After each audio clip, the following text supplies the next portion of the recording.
To discuss the work of the Commission on the Scaling of Fusion Energy, please welcome Dr. Kimberly S. Budil, Director of Lawrence Livermore National Laboratory, Michael Kuiken, Distinguished Visiting Fellow at the Hoover Institution, and the Honorable Mark Menezes, President and CEO of the United States Energy Association. The conversation will be moderated by David Lin, Senior Director for Future Technology Platforms at SCSP. Those hips. I'm telling you, it's bad. Okay, sound check. Can you all hear me? Are like super uncomfortable. Thumbs up? Yes, cool, thank you. Good afternoon, everyone. It's been a long day, so thank you for sticking with us.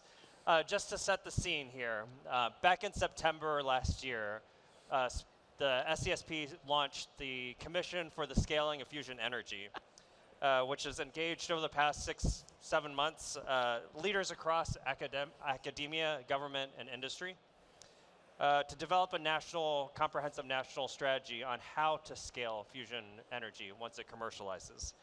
The commission, convened by SCSP and chaired by Senators Jim Risch, Senator Maria Cantwell, and SCSP's own CEO and President Ili Bayraktari, published its preliminary report this past March. But don't worry, there's still a lot of events we have lined up coming up later this summer and into the fall, so stay tuned. We've explored the cutting edge of fusion R&D, examined regulatory frameworks and authorities, assessed critical resources, ranging from private capital to supply chain resilience, all needed to bring fusion to the market. And all of this, of course, is taking against the backdrop of US-China tech competition, where we're seeing Beijing invest enormous resources into both the science and the infrastructure associated with fusion energy. So today I'm excited to share the stage with 3 of our commissioners of SCSP's Commission on the Scaling of Fusion Energy. First, the Honorable Mark Menezes, the President and CEO of the United States Energy Association and former Undersecretary of the Department of Energy. Dr. Kim Budil, the Director of Lawrence Livermore Laboratory, one of the nation's leading research and development institutions on national security and cutting-edge science. And Mike Kuiken, who previously served as the National Security Advisor to former Senate Majority Leader, Senator Chuck Schumer, and is now also a commissioner on the US-China Economic and Security Review Commission and a distinguished fellow at the Hoover Institution. But most importantly, one of his most prestigious posts, an advisor to SCSP. So for today's conversation, I really wanted to divide it into 3 topics. First, just give an overview of what is fusion energy, what is a fusion machine, what can fusion do. 2, talk a little bit about what it takes to commercialize fusion energy. And 3, project forward on what a world where fusion is a reality looks like. So to kick us off, Mark, what makes fusion energy such an attractive source of energy generation, and what some of the trade-offs that energy generation faces that fusion does not? Well, thank you. First, it's an honor and privilege to be here. I know this is an exciting time. We hope to make this panel as exciting as some of the others that you've seen today. It really is a great event, and I really thank SCSP for hosting us. Imagine a world where, energy can be produced anywhere, that is not limited to geographic location. Imagine 24/7, 365, high density, clean power with limited waste, with almost no environmental issues to speak of, where the community supports it and wants it to be part of a vibrant community. Imagine being in a country where you can produce that energy without having to import other sources of potential fuel to create electrons. And you have all the power you need when you need it, when you want it. Imagine that. That is the potential with fusion. Right? I mean, think about this. Cropland that today is being utilized for solar and maybe wind can be used for cropland and agricultural purposes, right? Viewshed issues are gone. The whole issue of emissions, history. The whole power sector is clear. Sources of thermal heat can be made available without any of those issues right now that drive a lot of the decisions. That is what I want you to envision. That is what's capable with the use of fusion. Now, Director Budil, Lawrence Livermore successfully demonstrated fusion ignition back in December 2022. For our audience here that may not be fully tracking, can you kind of explain just how fusion science works? What does ignition mean to the average layman? Sure. So fusion is really the companion process to nuclear fission. Most people are familiar with fission power plants. So in fission, you take a very heavy nucleus, something like uranium, and you split it apart, and that releases energy.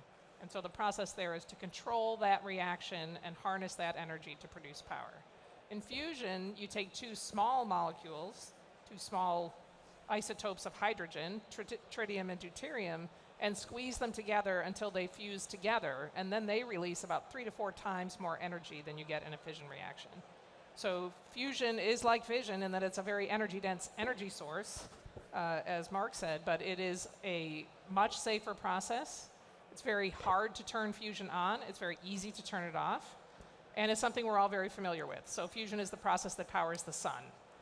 So there's 2 ways to make these fusion reactions go in general. The 2 leading approaches from a technology standpoint are magnetic confinement fusion, where you use some kind of large vessel that has magnets around it, and you fill it with a very low density plasma, charged material, and you squeeze it with that magnetic field, and it begins to produce fusion reactions in that plasma. So shorthand is magnetic fusion is low and slow, low density and slow processes. What we do at our lab is called inertial confinement fusion. We take a little tiny capsule of deuterium and tritium, and we put it in the center of an X-ray oven called a hohlraum, and then we shine a huge laser into that can to make it incredibly hot for a very short amount of time. So that hot oven causes that little tiny pellet to compress, and if you can bring it together fast enough and hold it together long enough, you can drive those same reactions. So the fusion ignition process is where we start producing more fusion energy out of that experiment than it took to drive the experiment in the beginning from the laser. So that's what we did. This is the only time in fusion research that an experiment has produced net energy. So that was very exciting. Of course, our facility is not a fusion power plant. It's a science experiment. So we didn't produce net energy to the grid. It takes about 330 million joules to run the laser that it takes to drive the reaction that produces the energy produced. We've repeated that experiment now 8 times. Our most recent experiment showed a gain of 4. So for 2 million joules of laser energy in, we were able to produce 8.6 million joules of fusion energy.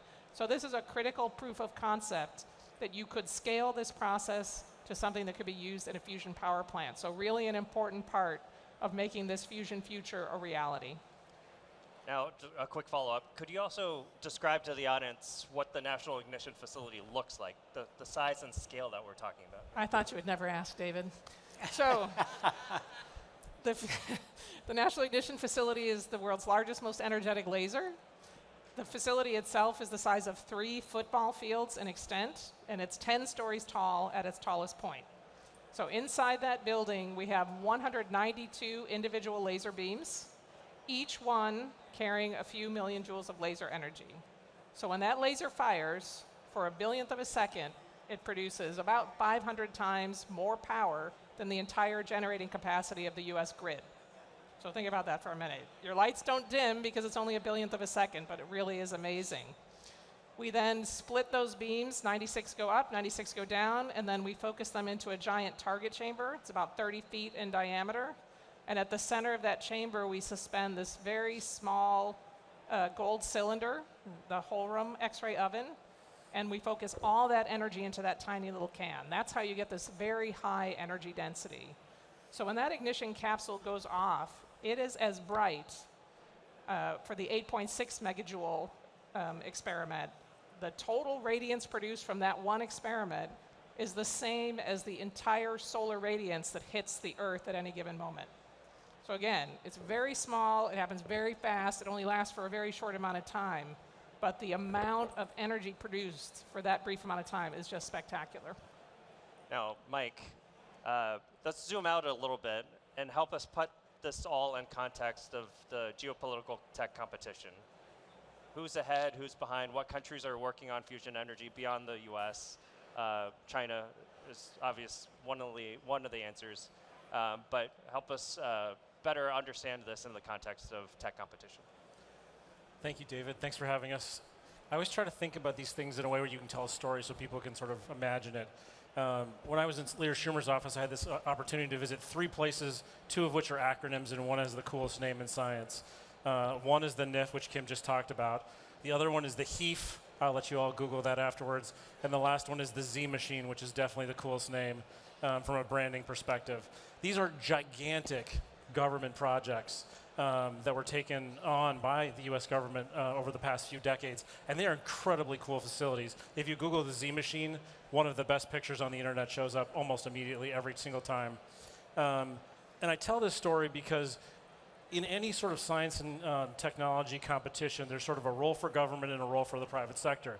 And the role for the government is often funding the foundational research and the early research that allows the private sector to sort of to take the baton at some point and sort of carry it forward. And one of the things we've sort of found out as we've been doing the Fusion Commission, or the Scaling Fusion Commission, I think I'm supposed to call it, is that right now we're seeing incredible investments in China by the Chinese government in foundational research across the entire fusion ecosystem, from materials to facilities, and to figuring out how we get power, if we're successful or if they're successful, onto the grid.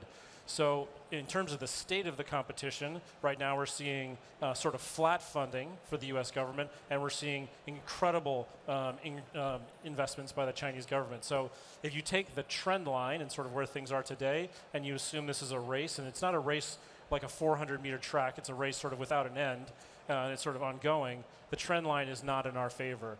And so the state of things, I would say, is generally not very positive from a broad tech competition perspective. In the case of fusion, we have Kim's folks doing some very exciting work. We have some American companies that are doing some very exciting work in this space that shows real promise.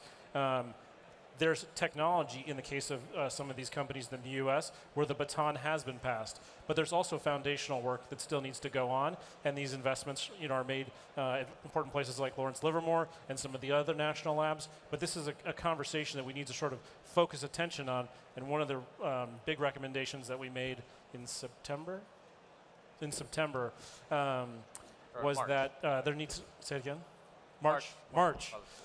Is that we need sort of a designated sort of center of gravity in the executive branch to sort of be leading the charge on fusion. And that kind of person, people are like, oh, we don't need another person in the government thinking about it. But you do need somebody who's sort of the center of gravity for policy and decision making in the executive branch to sort of serve as an advocate, like a persistent advocate of things. And that's one of the ways where, as you sort of heard David's question, you can think about how do we make sure the US is being thoughtful and making sure we're making the investments in the right space in the fusion ecosystem. So I think that answered your question, David? No, and that's a great segue to some of the barriers that are holding us back from commercializing fusion energy. Now that the NIF has proven at least the scientific potential behind fusion sciences, there's some regulatory, some bureaucratic, some economic hurdles that stand before us before fusion is able to reach the grid. So Mark, what are some of the biggest hurdles for you when you look at this question? Right. So you're right. You've named a lot of them. What we have to achieve first is acceptance by the people that fusion will be safe and it will be environmentally friendly, if you will, and it'll be preferred to the options that we have today. So education is a key thing. You talked about having the policymakers, sort of focus on having an agency. You've described, we have heard describe some of the assets we have. So Department of Energy, for example, could be one that could be the lead agency to oversee all the interagency efforts to help further fusion energy. Not surprisingly now, for any energy project, you will involve multiple government agencies at the federal and at the state and the local level, not to mention the many stakeholders groups that you have to go through to actually get the social licenses necessary to put any kind of energy infrastructure in the ground. The same will be here. I also want to disabuse members of our audience of the notion that a power plant needs to be the size of 3 football fields and 10 stories high.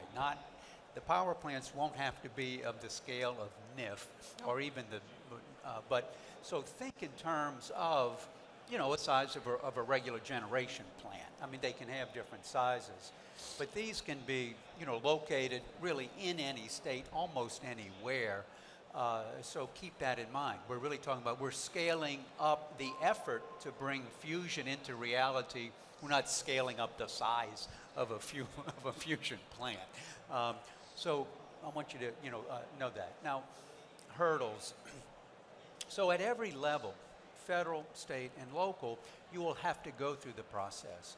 So we have currently, the Congress has already looked at fusion and has compared it to fission and has made a declaration and a factual finding that, guess what? Fusion is not fission. And so therefore, you have different physical characteristics and then certain characteristics that you want to prepare the regulatory processes for example. So federal government, of course, will have, typically health, safety considerations. State, when it comes to electrons, typically has economic regulation. What we've seen in the fusion world is the model where willing states are really taking the initiative to have in place the regulatory process together with the private sector and regulators and stakeholder groups, that they can come together, and essentially the states that are willing to do this are the ones moving forward. And so you have essentially comprehensive cooperative agreements that bring in the Fed regulators, the state regulators, the local regulators, and the community groups. And I mean, that's really the hallmark of success, really of any energy infrastructure, but particularly with fusion. Now, moving to Director Budil, government obviously plays a very central role in all of this, in scaling fusion energy. Private sector in the US, in particular, is world-class, world-leading. From the perspective of Lawrence Livermore, could you talk a little bit about just the public-private partnership aspect of pushing this to the market? Sure, this is a really important consideration. So the reason we're at this point in fusion research is because of 6 decades of patient public investment in the foundations. It really took a long time to bring the science and technology to the level of maturity it's at today for all the approaches to fusion energy. But there are still some practical gaps to deploying a power plant. And the public sector is not going to build the power plant, but we are going to be critical to helping solve some of these issues and challenges, like materials that can survive in radiation environments, and how a tritium fuel cycle will work for an operating nuclear fusion power plant, or how we can engineer the system to be maintainable and sustainable for 24/7, 365 operations. And in the case of inertial confinement fusion, how we can make the target system simple enough and cheap enough that it can be economically viable for power. So we're trying to create in the public sector a platform that these companies can build on and make the fastest progress possible toward building a demonstration plant. So that's going to be really important to have public funding that can allow us to move at the pace that the industry is trying to move at. So nearly $9 billion in private sector investment in fusion companies in the US. That's a lot of capital that's been activated. So on the public side, we're really eager and well positioned to help solve some of these challenges with the infrastructure that's been invested in over the decades. It's a really exciting time. Now, Mike, Mark made reference to this about how fusion energy offers us the prospect of nearly virtually limitless energy or abundant energy. I think around 2019, the US became a net energy exporter, largely thanks to fracking and shale technologies. Meanwhile, China is one of the largest net importers of energy.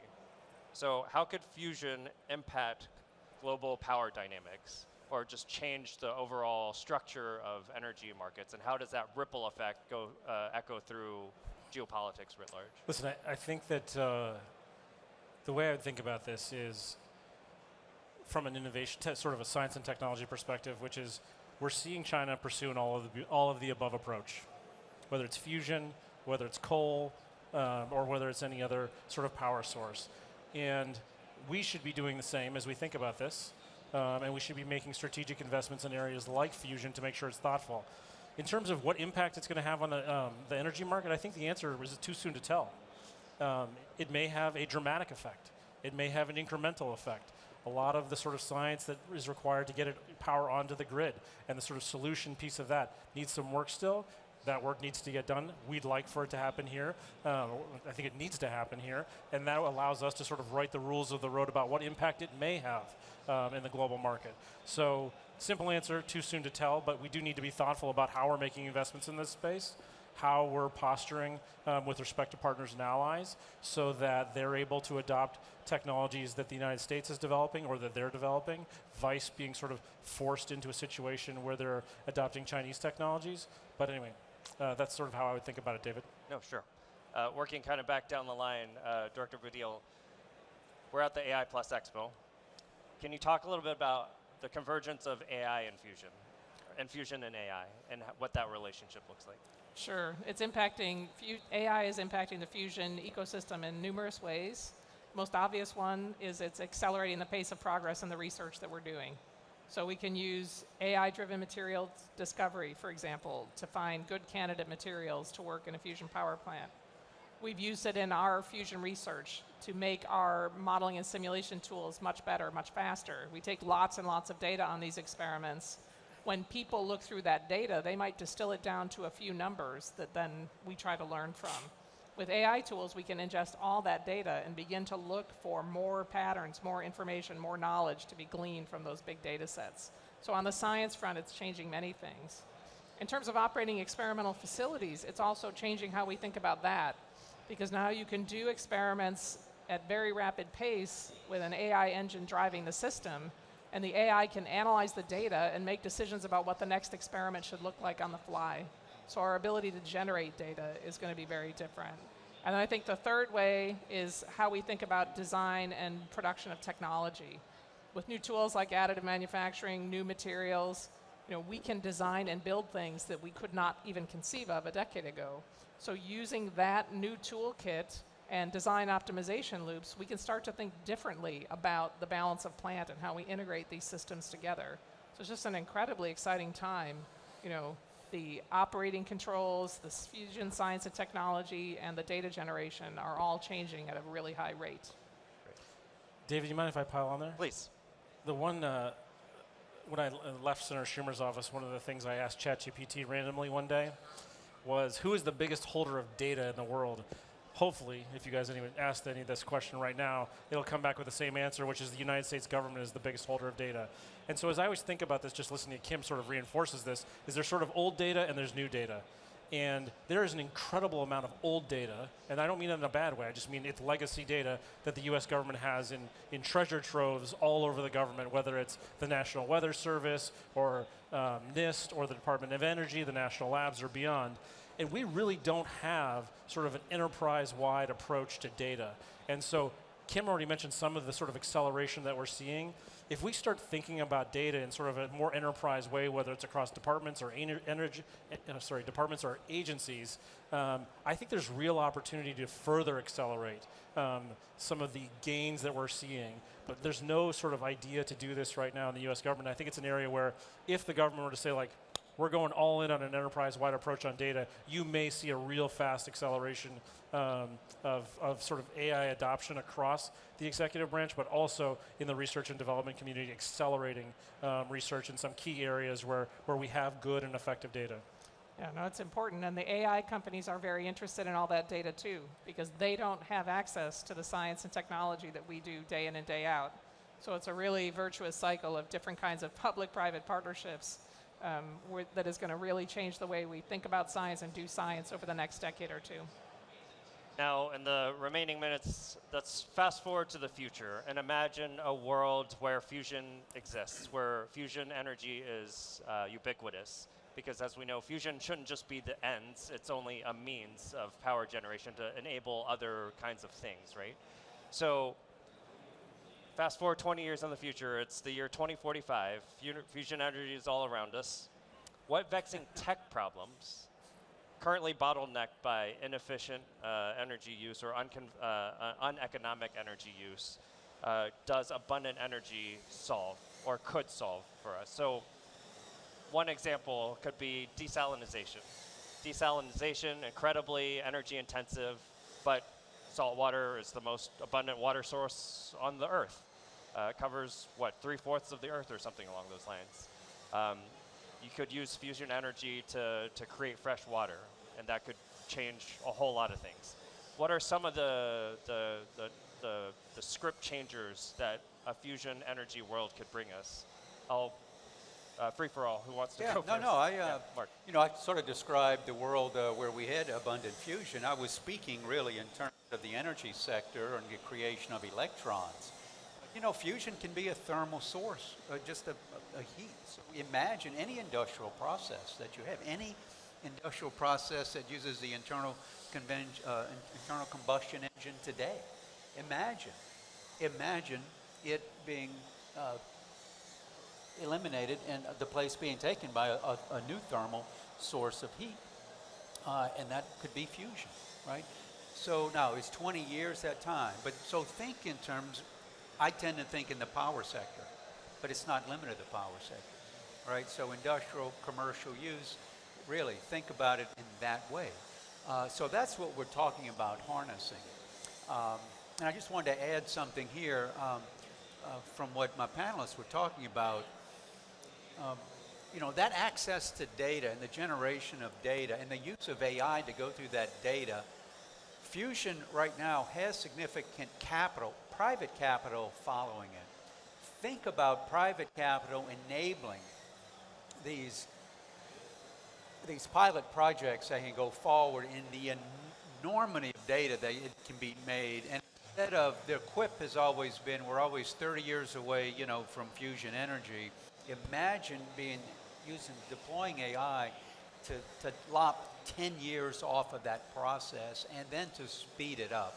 And so that's what we're talking about here would be comparable, I think, to sort of SpaceX in that you test and fail. I mean, I grew up with NASA where you had to wait for Congress to fund, and I mean, you didn't know if you were going to even have a NASA program.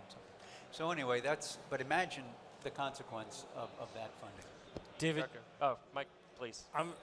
So I never thought I'd get an opportunity to give this reference on a panel. So I was imagining you bursting onto the scene in a DeLorean and getting out with gray hair like Christopher Lloyd at the end of Back to the Future. Yes. And you just came from the future. So I was watching these drones a minute ago and thinking to myself, you know, if you fast forward, whether it's 20 years or 30 years, you know, one of the things we always see in technology is miniaturization. So, you know, Mark was very upset about the football field reference. I don't know what he has against football. But you know, obviously, we're not trying to build three football field large fusion facilities. But think about that miniaturization cycle. You know, can we get it onto a rocket so that we don't need to put whatever it is we put in rockets, rocket fuel, I guess? How do we think about building a moon? How do we think about building a facility on the moon? How do you think about sustaining life on the moon? How do you think about getting to Mars? You know, the power that it takes to get off Earth to the moon is greater than the amount of fuel it takes to go from the moon to Mars. So like, just think about that miniaturization cycle. We see it in every technology. Even in AI models, you see the models getting smaller in many cases and still delivering the same capability. So as I was thinking about you and the DeLorean, I was thinking about miniaturization. We can make an AI video of that pretty quickly. I mean, it'd be great. No, really, as a source of propulsion, right? I mean, you can get to Mars in a lunar year. Think about this, there and back, using fusion as propulsion. We haven't even talked about the use of fusion as propulsion, but that's also a bright future. Sorry, Dr. Kim, try to beat Christopher Lloyd. You gotta have So the we last could build word here. if we built the NIF today, we could build a much smaller facility because, you know, we have much more efficient ways to compact the laser system that drives the whole thing. So two things. One is the hyperscalers who are building these big data centers for AI today would love to have fusion power plants because scaling that industry is going to be a huge, huge energy capacity driver and challenge. The second thing is energy like fusion, which is at large scale, and clean is going to democratize access to energy around the world. You can put these plants anywhere. So if you think about sustainable development and the kind of geopolitics that goes along with that now, it's not going to look like that if we make this technology work, which would be incredible for security and stability around the world. Great. Thank you all for your time. I encourage you all to follow the work of the SCSP Commission on the Scaling Fusion Energy, and join me in thanking our panelists today. Thank you.